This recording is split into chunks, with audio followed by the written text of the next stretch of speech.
Jelang Nataru, harga sejumlah bahan pokok di Pasar Namlea, Pulau Buru melonjak naik.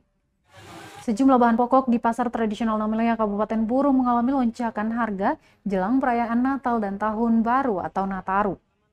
Hal ini diungkapkan Kepala Dinas Perindustrian dan Perdagangan Kabupaten Buru Ahdam Syahfan Umasugi kepada Tribunnampon.com saat diwawancarai di ruang kerjanya pada Jumat 3 Desember 2021 siang. Jenis bahan pokok yang mengalami kenaikan harga yakni beras bulir mas, beras pulut, telur ayam, cabai, wortel, buncis, tomat, bawang, dan kol.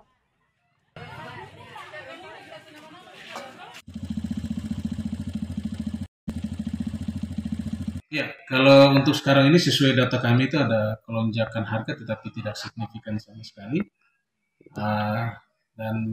Sampai sejauh ini kami masih memantau secara menyeluruh, tidak keseluruhan.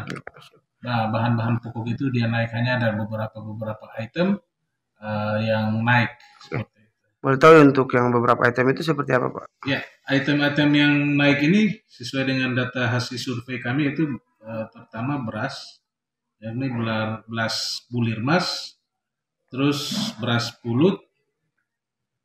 Ini yang turun itu adalah terigu protein tinggi, itu dia mengalami penurunan. Terus telur ayam ini memang dia kalau menjelang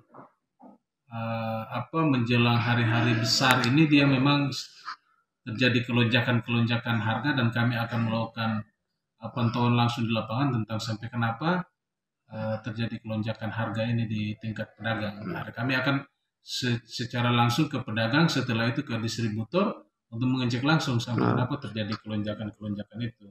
Untuk beberapa item itu kira-kira kelonjakan harga sejak kapan, Pak? Itu dia minggu ketiga kemarin.